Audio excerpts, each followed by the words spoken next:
আসসালামু আলাইকুম রহমতুল্লাহি ওয়া বারাকাতুহু। ইন্নাল হামদুলিল্লাহ।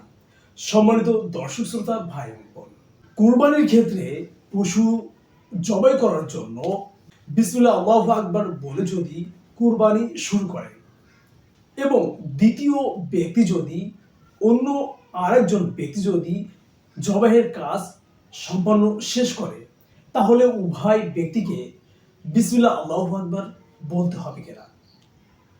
সম্মানিত দর্শক শ্রোতা, প্রথম ব্যক্তি যদি বিসমিল্লাহ আল্লাহু আকবার বলে কুরবানির পশুর গলায় ছুরি চালায় এবং তিনটি রগের কম যদি কাটে এবং দ্বিতীয় ব্যক্তি বিসমিল্লাহ আল্লাহু আকবার বলে শুরু না করে, তাহলে সেক্ষেত্রে কুরবানির পশু জবাই করা সহি হবে না।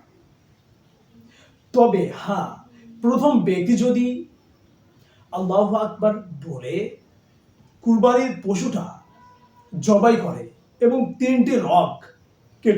কুরবানির পশুর তিনটে রগ কেটে ফেলে, তাহলে দ্বিতীয় ব্যক্তিকে বিসমিল্লাহ আল্লাহু আকবার বলতে হবে না। সূরা আনআম 121 নম্বর আয়াত, ফতুয়ায়ে তাতারখানিয়া 17 খণ্ড 402 নম্বর পৃষ্ঠা। সম্মানিত দর্শক শ্রোতা, আমি ভিডিও জুড়েছিলাম আবু উবাইদা বিন ইউসুফ। আবারও আপনাদের সঙ্গে দেখা হয়ে যাবে ইসলামিক নতুন একটি ভিডিওর মাধ্যমে। আজ এই পর্যন্ত। আল্লাহ হাফেজ।